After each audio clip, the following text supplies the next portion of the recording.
I've won this event. Oh, I've won another event. And then became like a 9-time South African surfing champion. What I had portrayed to the world and what I was actually feeling inside, there was this incongruence. And I went through a journey where I actually developed a severe eating disorder as a young child. I ended up in rehab 3 times for really long periods of time.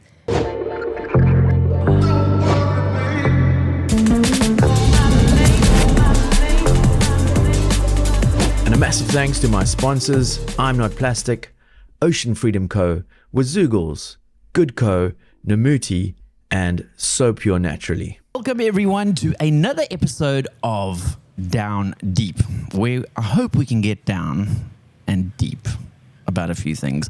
To my right and to your left is Roxy Davis and Jess Meniere. Did I pronounce that correctly? Almost. I mean, it's the most interesting way I've ever heard my name pronounced. It's actually Meniere. It is Meniere. exactly. Franche. Merci beaucoup. Okay. Bonjour. That's about the sum total of my French. So do you have French heritage? Yes, I've actually got a French father, and I speak French. I spent about 3-4 years in France as well, growing up there. So yes. Fantastic. Half French, half South African. Okay, there we go. And Roxy Davis is born and bred South African from Cape Town, Kommetjie, the Deep South. the deep south. Is that where you were born? Well, born in Cape Town and then moved to Kommetjie when I was about 12 years old. And surfed, into the competition called the Anything That Floats competition. I was in December, they have it every year in Kommetjie. Grabbed my dad's surfboard and got absolutely hooked. So when I say Kommetjie is my home, it is, absolutely the place where I just love. You've been surfing there since you were a kid. Yeah. So from 12, that's when you started surfing. Yeah. And now 10 years on, here you are. Absolutely. Fantastic. That's how you win friends and carry favor. Let's move on to who Roxy Davis is, because I think you're more than just the surfer from Kommetjie. Or do you want to talk about your past life? Like as a youngster? It's a journey that's everything is woven together. So Okay. From surfing to becoming a chef on a boat, surfing on a 115-foot surf charter yacht in the Mentawais, actually. Oh, wow. So How long were you there for? Can I just put this down a little bit? What's really interesting is actually the surfing journey has been such an incredible experience, as I say, like woven through my life, where I started surfing at 12, which I guess was considered quite late for surfing, competitive surfing, and was competing a lot and realized that I wasn't actually probably good enough to compete on an international level, but I still was passionate about surfing. So my mom said to me, what do you want to do? You have to study, you have to do something. I was like, well, what's my other passion? I'm like, well, cooking, actually. I think you said in another life you would want to do as well. So I actually studied when I was 15, studied at Silhouette Kitchens to become a chef. Incredible. Which led to the opportunity of working on a surf charter yacht in the Mentawais 20 years ago, when it was still like undiscovered territory. It was very, very sort of like new. Oh, it was. Where Chantal and Gola Mulhoba had that, the Indies... Indies Trader. Indies Explorer. Yeah. Okay. Actually, the year before, I went on the Indies Trader with Martin Daly. We spent a month on the boat there. Brag, brag, brag. No, it was Not in... super fun. Yeah, super. You're just so intern fortunate. I'm chef. jealous. But so in hindsight, the opportunity of studying to become a chef, which I realized I didn't want to do, led to being able to spend that year on a boat in the Mentawais and absolutely fall in love with just this incredible place. Every year we go back to Indo or to Bali or to the Mentawais, and it's just like the second home for us as a family now. So that was the start of the journey, and on the boat actually led to, I'm really intrigued and interested in people. So I was like, well, how do I combine now all these passions? So I started studying psychology and communications, and came back home and thought, well, how do I apply surfing to create a positive impact in young people's lives, and specifically around young girls? So that's where the start of the Roxy Learn to Surf happened, and the surf school, part of the surf school journey.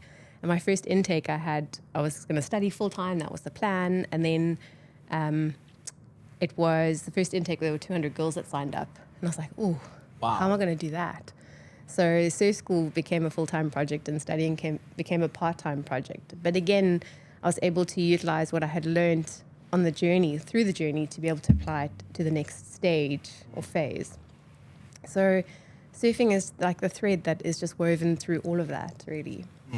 It's been, from a very young age, it's kind of been part of your family sort of, it's tradition. It's something that has kept you... It's my medicine. It's saved me. Yeah. From what? Ways. We're getting deep really soon. We'll come back to that, I think. Okay, we'll come back to that. We'll go back to that. Let's move on to Jess. Come on, Jess. You've got to like... Do I have a pitch that I have to give now?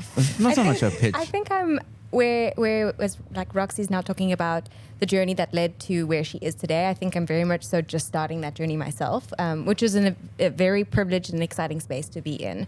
And it's interesting because, I mean, we've met a couple of times, and it's cool to see that there is some overlap in certain things. You mentioned like also just cooking, and I absolutely love to cook. And I have a little side hustle that has turned into more than a side hustle and takes up way more time than a side hustle should, but I love it. It's called Bitchy Bites, and these are these vegan and gluten-free biscuits that I do. Amazing. So I stock about 20 cafes in and around Cape Town, and they are... Straight in with the picture. Yeah, Like, not even 5 minutes in, and she's like, marketed deluxe. She's like, I'm not one of the sponsors, but I'm going to get it in there. Bitchy Bites. Definitely will be sponsoring some cookies in the future. I got the memo a little bit late, so I didn't come prepared with any biscuits for anyone to share, so I'm so sorry.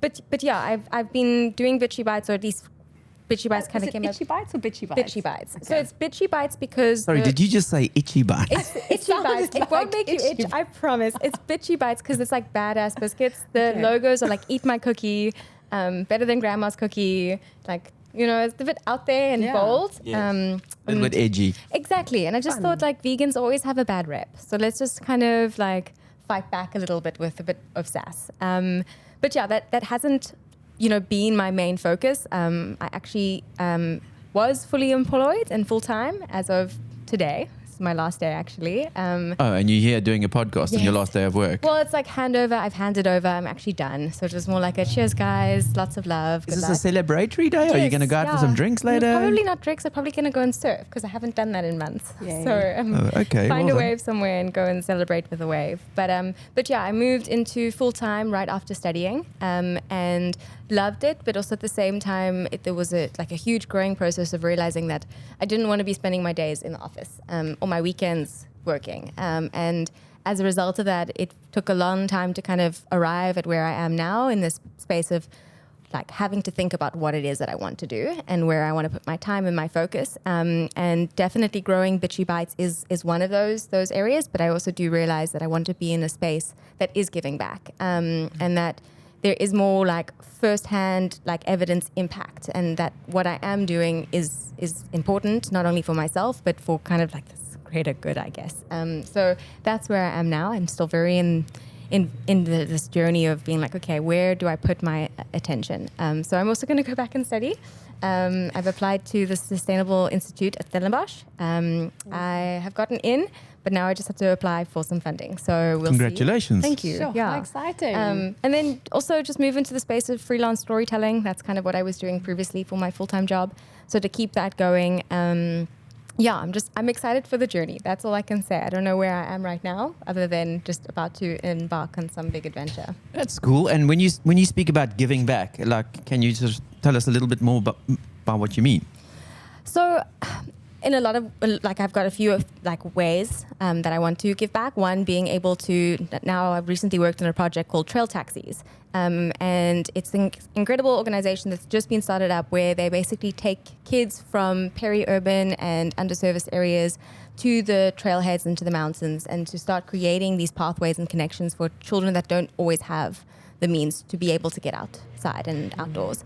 So we recently told a documentary on 2 of their trail heroes, which are basically Trail heroes are people that are guiding these trail excursions into the outdoors and the mountains. And they need some help with volunteers. So just volunteering in the actual physical hiking and guiding of these kids is one way, but also being able to help with like the storytelling and the brand awareness around that. So they can get sponsorships and they can keep growing as an organization, that there's eyes on what they're doing. So that's just one of the ways that I'd love to get more involved and give back. To tell like positive, impactful stories, I think that's where my giving back is going to kind of start. And then from there, I guess it's an evolution and we'll see. Amazing. What is it called again, that foundation? Trail Taxis. Trail Taxis. Links below if you want to find out more and get involved. But it sounds like a noble and worthy cause to be a part of. That's great. Roxy Davis, moving back to you now. Let's go to the Roxy Learns to Surf?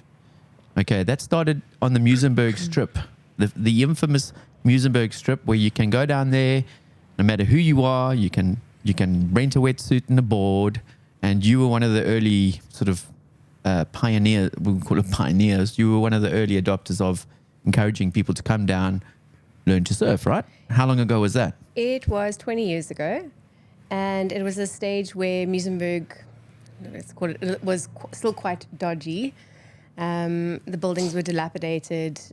Nobody was really kind of on the beachfront as such, and it wasn't a destination that people would choose to come to. One, because it wasn't considered safe, I would say, probably for families, and secondly, they weren't. It wasn't developed. There weren't stores or like restaurants and that you could really come and enjoy a day at the beach. So what we had done is I had boards in the back, literally the back of a bakkie, and then upgraded to 10 square meters of a hardware store across the railway line. We kind of like cordoned it off. That was a storage space. And from there it grew to, I don't know if you know the old Freaky Feast. It was like costume parlor. So I negotiated, they had 80 square meters of building. I said, like, can I relocate you and can we take the space? But that was still at the stage where the railway line, that railway gate just never worked. So we'd have to like kind of climb either over the gate or under the railway crossing. But kids still came and it became this safe space for people to feel a sense of belonging, to feel courage, to feel okay in their own bodies. Young girls I would see who would, be covered in oversized hoodies and wrap themselves with towels. It suddenly became okay to wear a wetsuit and to celebrate, the beauty of who you are, how you are, and you just show up. So we created this community of young girls who it grew from there. And then it wasn't just the young girls, it became actually the moms. So we created what we call the Surf Divas group, called them Divas. So cool. And all the moms would come down and surf. And now I actually see generations still surfing in the water, like mom and daughter, and now those daughters have had children, so it's mom, daughter, and granddaughter who are celebrating and enjoying the waves together. So to watch that journey and that process and the evolution of I guess what I would say is the ripple of what had started, it's so beautiful to see. And then it evolved from the 80 square meters to, I went to Fair Cape, the property developers. I was a young girl. I think I was 18 at the time. I said to them, I would like 200 square meters of your prime beachfront property development, please, to rent. And they were like, are you joking? Who are you? Schoolgirl, where are you coming from? So I had to, the backstory of that is I'm a Roxy ambassador, a brand ambassador. So I went to my mentor, who is Arthur Lamboris. He had Quicksilver and Roxy at the time. And he helped me negotiate the, lease negotiations and property, like the design and I had no idea. I just wanted to teach people how to surf. And so we got 200 square meters of prime beachfront, and it was fantastic. Hot showers for the first time. Like you could actually have a shower after your surf, and really just stepped it up a level. And then moved to a space next door, which was a slightly smaller space, but the plan was to move to the intended location that we wanted, which was a custom build 500 square meter store on the beachfront that had separate male and female change rooms, like a facility, like a gym facility where you could come, you could change, you could leave your board, go for a surf, use your laptop and work at the beach and then do what you needed to do or go to work. So it was it was quite an interesting journey that grew. So it wasn't just the girls, it went to the moms, and then it became the family, because I realized that mom was actually in charge, and if we were not including the son or the father, they would go somewhere else. So it was actually the collective of the family experience which became so important, and then later the inclusion of young adults or children with disabilities. So it was this inclusive environment, and as we grew and developed and evolved and learned more, we were able to deliver more. Amazing. Sure. 20 years ago, it's like phenomenal to think how quick that time has gone, you know? It's flown. And I mean, an estimation of how many kids you've had come through your, like, thousands. Towards the end, so we changed the name from the Roxy Learn to Surf. It actually originally was the Roxy Surf Club, and people would join the club. Then it was the Roxy Learn to Surf, and then it became Surf Emporium, which was the home of Roxy Learn to Surf. And we were actually able to start tracking the data of all we did was, and we did a really cool collaboration project with brands. So we would say, Discovery, Vitality, you come on board and you do a quiver of 20 surfboards for the surf school, and we will be able to put those boards in the water where you can see, your advertising. And through that, we were able to track the data. So by 2018, 2019, we were putting 80,000 boards on the water of those boards that we could track. So if you multiplied that with growth and 20 years, it's a lot of people. It's probably close on 1 million. I'm not sure. Yeah, if it's 80,000 a year, I'm doing a quick rough calculation. Anyway, well done. That's awesome. We talk about putting kids in the water, and she was a kid herself. I mean, like, the ambition to start something like that is amazing. At that really age. flippin'. I'm like, I want to go back in time. But it goes, it goes back to what you said. It goes back to the purpose, the why. Like, you wake up in the morning, and what is the why? So the why behind starting Ocean Freedom, there was a need, and then there was a cause. So firstly, we were selling sunscreen in a surf shop that we owned that was chemical-based sunscreen, or we had to import it, and you couldn't rely on, bringing it in. It came in on time. It didn't come in. There wasn't enough supply. And then now we've got 3 kids. They're 10, 6, and 3. And they're like, Mom, it burns my eyes. Mom, I don't like the smell. Mom, I don't want to reapply all the time. So we're like, okay, well, there's a long list of criteria. So there was a purpose for that development. And then the second part of that was supporting cancer research. So like a portion of the sales from Ocean Freedom goes towards the Cancer Association, which supports cancer research. And then the next tier was that how do we support eventually, with growth, sustain the Roxy Davis Foundation to be able to sustain free surf therapy programs. So a portion of the Ocean Freedom sales will then go towards the Roxy Davis Foundation to continue delivering free surf therapy programs for individuals with physical, intellectual, sensory, and cognitive disabilities. And that's the why. So like if you wake up in the morning and you go, well, what's my why? Okay, I know my why. I'm going to get up and go. It helps so much more to, I guess, keep on course. Well, exactly. I mean, you can use so many of the metaphors and analogies about sailing and having a charted sort of whatever tack you're going to take with the wind. Yeah. And so Surf Emporium was a bit of an institution. I mean, it was a surf shop and it was the hire place, and you had that for quite a while, but no longer have it now. We sold in 2020. Okay.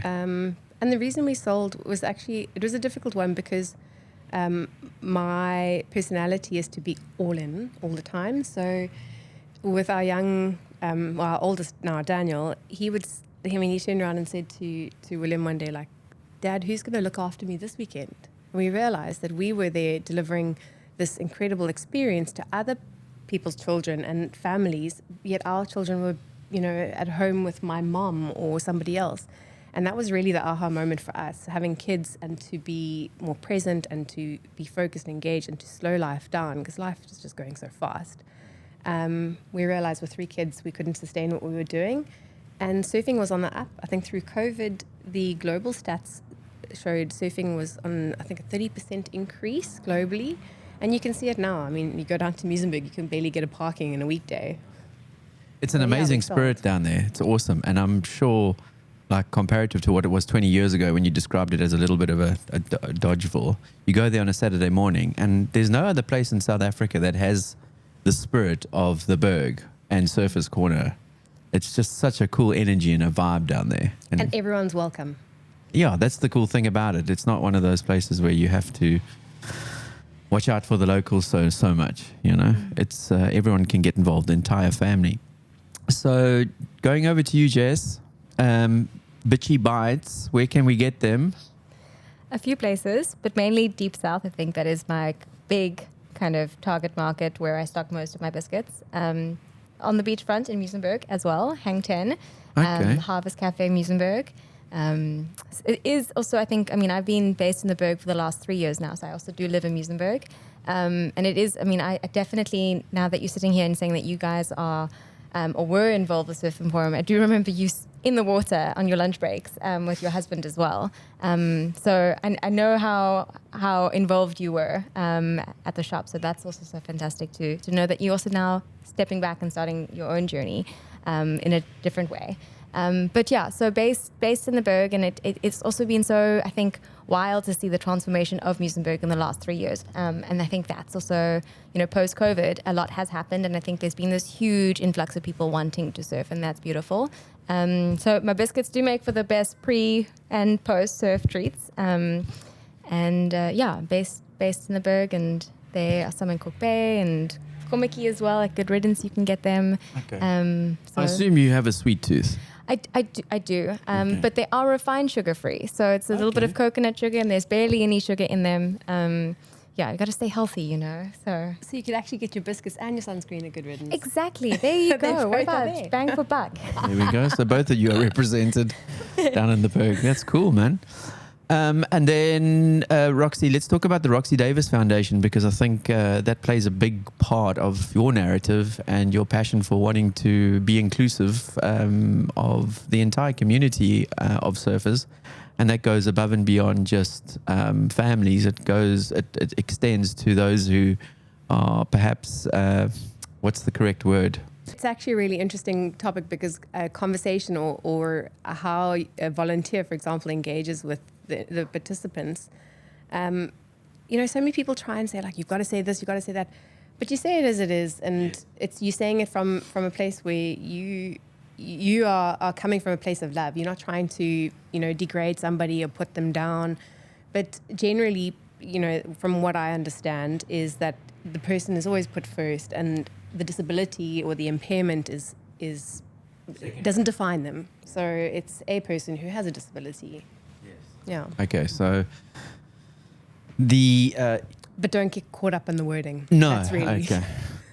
I'm just saying, in the past, people have gone disabled person. You know, listen, like my mother was suffered with a disability, and so I lived through it firsthand. You know, and having to, if anything, just gain a lot of respect for her as a person, because she only got that disability later on in life, and she all of a sudden had to find herself going to work at the age of like 60 with a disability. So I've got a huge amount of respect for your organization and what you guys are doing, and how heavily involved are you in terms of events, and how can people get involved with the Roxy Davis Foundation? So how it started was, obviously Surf Emporium was a for-profit business on Muizenberg beachfront, and in the later years, because there were so many people wanting to learn to surf, I wasn't able to deliver the lessons myself. So my focus was on the mentorship and teaching and coaching of coaches to be able to replicate what I want to be able to see in the water. So one of the acid tests was we would mentor coaches, and then I would put Daniel in the water with them for a lesson, and Daniel would give me first-hand feedback, like as your own child. And a lot of the coaches would backtrack, like, oh, I'm feeling very sick, I can't take this lesson, because they were nervous, because I know the standard that I had asked for is very high. I mean, risk and safety and you know, fun is number one, but you got to make sure that when you're putting somebody in the water, you got to know what you're doing. Now you add another layer of somebody with a disability, that, you know, it's compounded. So the focus for me was on the mentorship journey and coaching the coaches. And one of the other things I do is for the International Surfing Association and Surfing South Africa, I present the level 1 and level 2 coaches courses. So to be able to deliver a course, to be able to deliver a surf lesson in an international standard. So you know that if you're having a lesson at, Lifestyle or Surf Emporium or, any other beachfront store, if the coach says that they're qualified to SSA or ISA standard, they've gone through a particular process.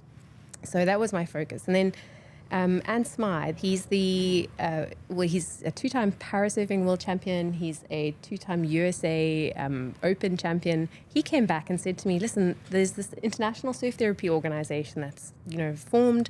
It was in 2016.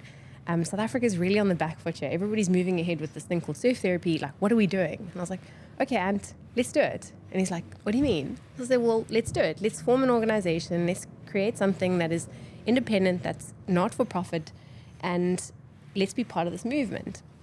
So that's how the Roxy Davis Foundation came about. It's a non-profit organization, or NPO, PBO, PBC, whatever the, I don't know, terminology is. There's a whole lot of wording behind it that I'm not interested acronyms. in. Yeah. But the foundation really, the principles is we deliver surf therapy programs for anybody in South Africa who wants to participate. And we say physical, intellectual, sensory, and cognitive disabilities. But, if you want to come down to the beach and you have a mental health challenge and you really just want to spend some time in the water, it's not only about the surfing, it's the community. So we're doing some research at the moment, and it's looking at the experiences of participation for the children that are participating that have a disability, what it's doing for the parents or the guardians, and what we call the professionals. So like the impact it's having on that child when they go back to school, like what is happening in the school environment that's changing through this process of participation in surf therapy. And then the other pillar of it is looking at volunteerism. So what does it look like to be a volunteer? What are the qualities that a volunteer has? And there are very unique qualities, and some people say it's almost like you have to have a calling to be a volunteer, because you give so much of yourself. There's this unconditional gifting of time, and time, you can't get that time back. So it's one of the most precious gifts you can give. So it's looking at their experiences of participation as well. And what we've realized through the surf therapy is there's a holistic change that's happening, and similarly to being on the mountains, being in this blue space or green space, there's a healing that comes with that as well. Can't remember what the original question was, but we focus on surf therapy program delivery. At the moment, we deliver programs once a month, and it's purely because we're limited on the number of volunteers that we have. So we have been very heavily reliant on a certain core group of volunteers because they have the training and the skills. And then that in itself leads to volunteer burnout, which is something that you have to really be mindful of. But if we have more volunteers, we can deliver more programs and we can have more participants join us. So at the moment, it's once a month. It's 30 participants from all over the Western Cape. I would say 77% are from under-resourced communities, so Khayelitsha, Gugulethu, in those areas. They come with private transport, so we've arranged private transport for them. And then the volunteers are a diverse group of people who are just goal-oriented, to be collaborative, to be inclusive, to love, to give time, and to be present. So anyone can get involved? Anyone. And can become a volunteer and just come and help. And you don't have to know how to surf. You don't have to have ever touched the sand before, because you can push a wheelchair, you can help with changing, you can pour a hot chocolate, you can have a conversation. If you're a coach, you can be in the water. Anyone can do it. So there we go. If you want to get involved, here's the link to the Roxy Davis Foundation. We'll send them there, and I'm sure there's somewhere they can click and get involved. How to get involved? You sign up. You sign up. So if you want some wholesome enrichment to your life and you don't know what to do on a Saturday or a Sunday once a month, hit up the Roxy Davis Foundation and come down to the beach and get involved. And then buy some bitchy bites and some surf clay while you're at it. I must say, I have been a spectator to some of these events in Muizenberg, and it really is incredible what the team does put into kind of action. Yes. It really is fantastic, and I think you deserve a huge congratulations, because it's people are also stopping and they're asking questions, and I think that's also important in this like breaking down barriers of integration of like why one are you doing this, and also to be able to see kids who are otherwise stigmatized doing things that are like very normalized activities and accepted activities. It just allows this like societal integration, and I think that's also really important. It's interesting, the word a comment was viewing differently abled differently. Yeah, that's which is and it actually is linked back to the impact that observing surf therapy programs has on bystanders and the broader community. So volunteers were actually saying the moment a bystander actually realizes the process that's going on, they pause and then are present to see it. There's like this aha moment, and a lot of the volunteers actually express this overwhelming emotion because it's a giving, but it's also receiving. Yeah. So there's a sense that as a volunteer, I'm actually receiving more than I'm giving, because you're processing a whole lot of your own whatever's going on in your life, and you're receiving this cup that's overflowing. So it's a benefit for everyone involved. And you say, it's a we, it's not me at all. There's a community, it's led by volunteers, it's driven by volunteers, the training is done by volunteers, program deliveries volunteers. I just organized the paperwork and got it together and moved everybody in the same direction. Brilliant. There we go. Jess, sign up. Definitely. You can be a volunteer. We've just got it on camera. No, I know. But the thing is, that's for me. Like I get myself into these volunteer things, and it's always also so important, I think, as a volunteer to be also responsible to like how much you sign up to. I know that you were talking about volunteer burnout, but also the responsibility I think that you have to kids, and knowing that like if you are going to volunteer, then like it's great to do a once off, but I think that consistency is so important, especially working with children that are vulnerable, to hold yourself accountable, to be like, okay, well, I'm showing up for this kid and they're so used to a lifestyle that is filled with just neglect and disappointment. So to be able to continuously showing up, I think that's also just something that people should keep in mind, and I keep that in mind as well when I do commit to things, just knowing that like if you are going to volunteer, those kids are expecting you to be there, even if it's just in some capacity. You can't miss a day, or like I think it's a very valid point you make there, to make sure that if you're going to get involved, commit to it and keep coming, because the last thing you want to do there's someone waiting for you. That's always the hard part, but a beautiful part as well. Definitely. And we've got a team representation at the Para World Champs. It's going to be happening in Huntington Beach in a couple of weeks from now. I think it's between the 11th and sort of the 16th of November. And I'm going to be privileged enough to be there. Amazing. And to be a part of it, and hopefully shooting some behind the scenes stuff and meeting all the cool people from around the world who are going to be involved in it. So I'm looking forward to that. Last year, just a story around the World Championships. So there's a young boy, and you've probably seen him surf at Muizenberg. He's a quadruple amputee, so he's got no arms and no legs. And his dream was to represent his country. He said, even one of the comments is like, I've got to train hard because my volunteers say that the Paralympics, the waves are double the size of Muizenberg. Like his vision and goal oriented.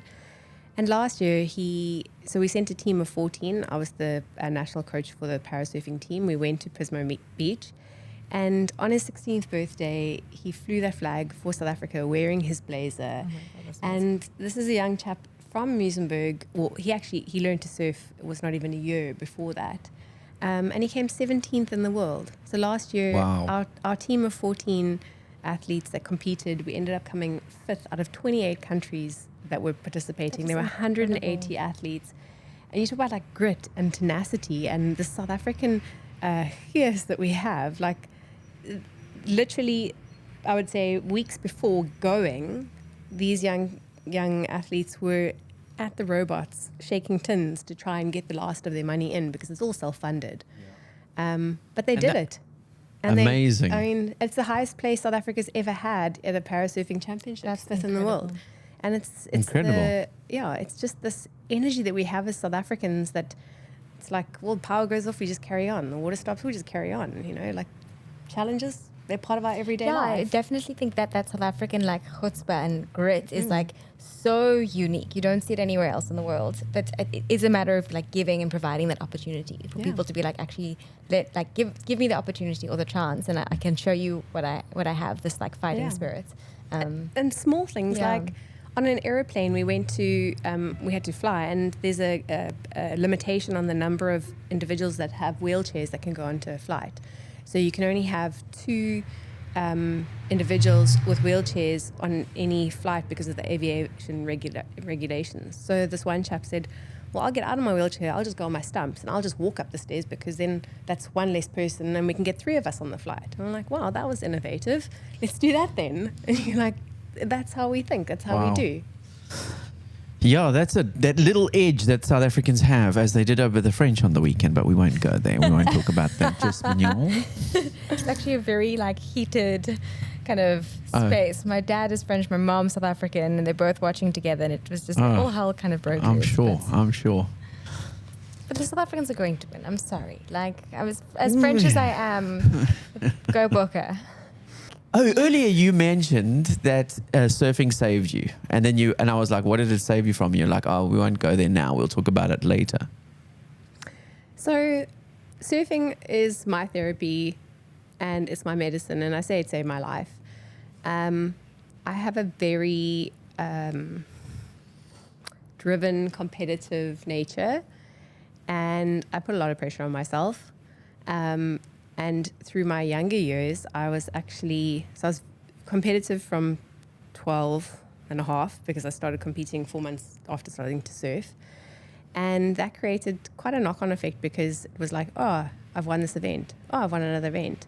And then became like a 9-time South African surfing champion. And it was interesting because what I had portrayed to the world and what I was actually feeling inside, there was this incongruence, which is probably why I started studying psychology as well. And I actually developed a really challenging relationship with food, which added to the layer of becoming a chef. And through this like competitive arena, which is, I'm always so cautious, especially for young kids, and now knowing I have young kids who want to compete, the pressure that it puts on them. I mean, back then, having a sticker on a board was like a big thing, being sponsored.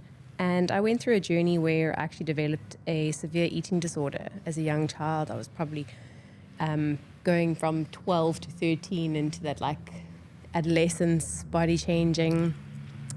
And for many, many years, quietly lived with this eating disorder, which in my 20s I decided to rebel, go off the rails quite a bit, come back on board. And but you were like a little party animal. Just, I'm not going to unpack that too much, but I ended up in rehab 3 times for really long periods of time. And my mom was so incredible because she actually took over running the business. And the biggest fight for me was I was sitting with this, I'm telling young girls to be the best that they can be and accept themselves for who they are, and I'm not doing that myself. So that was always the incongruence that I had.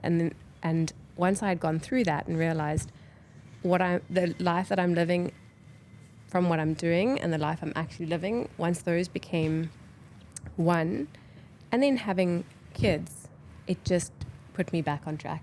I think that midlife wobbly at that age. And now I look at my daughter and I think the things that I do or I did, would I want her to do that? So every time I make a choice, I know that it's going to have an impact on her life and the choices that she makes. Or every time I think or speak to myself in a negative way, I think, will she do that to herself? Or would she have done that? Or would I speak to her like that? So that's been a really big shift. And it goes back to surfing. So surfing is my medicine. When I'm feeling unbalanced, or I'm feeling out of place, or I'm feeling overwhelmed, I go into the ocean and I wonder, like, what is it for me about the ocean? And it's actually, I seek silence. And through the silence of being in the ocean, I get clarity of thought. And through clarity of thought, I can process everything and put it where it needs to be. And I come out like a new person. So that's how surfing helps me and is saved my life. I think thank you for being so vulnerable and for letting us know that journey of yours. I think it's a two-edged sword, because to have been as, for want of a better word, successful in your business ventures and doing what you do takes a certain type of persona, and one that I understand to be, you know, your brain is working at 1,000,000 miles an hour a lot of the time and thinking about so many things, and you're so driven and you're so, as you said, hard on yourself to have that edge that you kind of need that silence and that space to be able to center yourself and ground yourself. But as I've said, you needed that sort of persona to create who you are today. So I've realized that through a lot of therapy probably, and a lot of surfing, that what I considered as weakness through life has actually been the contributor towards the strength. So I mustn't not do it. I must just realize or learn how to harness it properly. And this word balance is like such a swear word, but find a way to be more accepting, to allow myself to do the things I love more, because it makes me a better person, not just for me, but for probably my husband and my kids too, and those around me. Everyone. Yeah. So, and it also goes back to the mental health. So like when I say surf therapy supports you with disability, it also helps in so many ways from a mental health perspective, which, I mean, it's like this holistic thing where you have to have physical health, emotional health, mental health, be engaged in a social environment. You know, all of that collectively coming together makes us a whole. So if you're out of sync in one area, it has a domino effect for everything else. Jess, yeah, no, I'm sitting here and I'm both lost for words, but also have a little bit of a knot in my stomach, because it's so crazy to hear what you're saying and resonate with so much of it as well, which is wild. And as I said earlier, just to be kind of embarking on this journey that you've already been through, and very much so in the middle of it myself, which is very profound. But yeah, so like very, very competitive myself and quite an A-type person. So I also found surfing, but actually found freediving before surfing. And that for me was my safe space. And basically the ocean was my healer in many ways as well. And I want to say also saved me. I had a very kind of up and down background where I actually ended up living in 8 countries, 5 different continents, and I went to like 11 different schools. So I changed about a school year. Like most incredible upbringing and very privileged for it. My parents moved me around because of my dad's work. And it was this wonderful, eye-opening kind of childhood, but at the same time it did like invoke a lot of anxiety around like performance, because performing was basically how I began to identify. If I did well and people saw that I did well in like school or sports, it was like what I could continue doing well and like grow into academics and running and things like that. And if I was performing, and then people would know me as like the runner or a basketball player or, you know, the honors student. And I let that, I guess, become my, you know, identity. And it was one thing that I could like hold on to as we moved around. And then growing up into like high school and in like end of high school, university, just like kept that high like performance like need to achieve. And that became my narrative of like I constantly need to be achieving, and if I'm not achieving, then like what am I doing? And it was a silly, I guess, why to pick, you know, like this is my why. My why is I need to perform. Why do I need to perform? Because then people will see me and validate me. And yeah, I guess I just also like when I stepped into the sea, it was this moment of just like silence and quiet and noise. And it was so funny because I always felt like I couldn't breathe on land because I was constantly like holding my breath. But then the moment I get into the sea, it was like, I can actually just breathe. You know, it's just like juxtaposition of like you're going into the water to hold your breath, but it's a space where you have this clarity and this beautiful, like profound, comforting silence. And then from freediving, I found surfing. And it also was just the space of like when you look out into the horizon, you just see this vastness. It was so comforting. And yeah, like very much so in the stages now of realizing that, as Roxy was saying, like in order for me to show up, like I actually have to go spend time in doing the things that I love, being outdoors in nature, being in the ocean.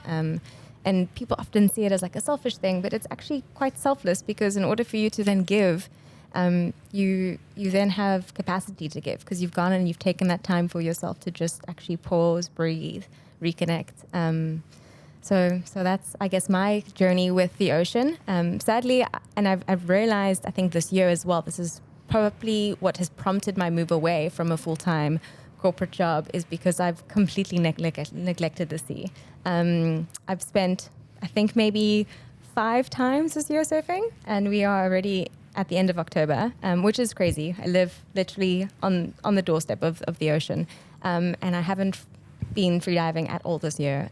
So that, I think, was this moment of like, what am I doing? You know, I'm waking up, I'm spending 3 hours in traffic a day to get to the office, and I'm not getting into the ocean. Just like money, success aside, like for me, I need to be able to have that time to show up for myself, my partner, my family, by getting into these spaces. So yes, it definitely is, I think, a privilege, you know, to be able to do that. But it's one that I'm like proud to be able to get back into the ocean and feel that connection again because it's so needed. So yeah. Well, there we go. On her last day as a corpo, you're getting back to your roots. Yes. And less running and more in the ocean. That's correct. So when are we going for a surf? Literally tonight, if there's a wave. That's cool. But yeah. There's a nice little wave at Llandudno last night and the day before. It was like small, but like loggable, you know? Yeah. Which is very lekker. No, I only longboard, so please don't throw me into a shortboard and lands. I feel like the one and only time I flip and surf Llandudno, I had to be like dragged out by the lifeguards. I was like, this is very embarrassing. There were lots of longboarders out there last night. Okay, perfect. I actually did, the last time I surfed Llandudno was the Rolling Retro event. Okay. It was so big and it was closing out. I thought, I'm probably going to break a board. So I took a hand slide and body surfed it instead. Really? That's flipping iconic. Wow, I didn't realize you'd won 9 South African champs. So Sure, you were quite... Robin de Kock actually said to me, he says, do you know that you're the only person in South Africa who's ever represented South Africa at the World Champs in all 3 disciplines? Longboarding, shortboarding, and stand-up paddleboarding. I was like, oh, I didn't even realize that. Wow. Now I'm thinking, that's interesting. So, That's amazing. yeah. Sure, proper. Arthur Lamboris, that guy. I actually got my first job with Robin Morris, who was his partner, who brought Quicksilver to J Bay, and then the whole sort of Sharon and Arthur at war happened. You know, it was. I mean, they can laugh about it now. And I interviewed Sharon, and she was telling me all about how they had this love-hate relationship because they disliked each other immensely. But when someone like Mr. Price would copy one of their designs, Arthur would pick up the phone. And he'd have a moan, and he's like, this is what's happening. And then she'd go, yeah, and slam the phone down. But they'd kind of keep each other informed as to what, you know, some of the bigger players were doing to kind of rip them off, you know? It's in the 90s, which is when I started surfing, the late 90s. It was, Roxy wasn't even in the country at that stage. So it was just Quicksilver. And I was sponsored by Quicksilver, actually. Arthur and Barry Wallens were the two, Yes, Barry. the two chiefs of Quicksilver. And yeah, there was a lot going on in the industry in those times. But it was great. And I think learning from Arthur and his just business, like how he was in business and who he was as a person, he has given me so much in terms of wisdom and guidance and support and encouragement, and doesn't say a lot, but through that says a lot. So yeah, I've been really grateful for the impact that he's had on my life. Yeah, so like a business mentor as well as a personal. Yeah. That's cool. It's been an absolute pleasure to have you, Roxy Davis, and to Jess. Don't call me Jessica, is her Instagram account. We'll leave both the handles down here for these fun young ladies. Thanks so much for your time and for being vulnerable, and for all the best with your transitionary journey. Thank you. Back to your roots and with your bitchy bites. So yes, all the very best on your journey. Roxy, thanks ever so much for all that you're doing for the para surfers and the people who suffer with disabilities but want to get in the water. It's amazing. Again, click the links if you want to get involved. Thanks for being one of the sponsors of this podcast. We really appreciate it. And say hi to Roxy in the surf if you see her. You're not going to miss her face. She's always smiling like that. So When I'm surfing, I'm smiling. Yeah. yes. And I want to say a massive thanks to Wavescape, to Marty for letting us use his space, as well as Elad from Brutal Curations, and to also Glowco for sending me down this amazing, like, illuminated sign. So thanks for getting down and deep with me, ladies. You go and have a beautiful day. And to everyone watching, please hit subscribe, hit like, and we're out of here.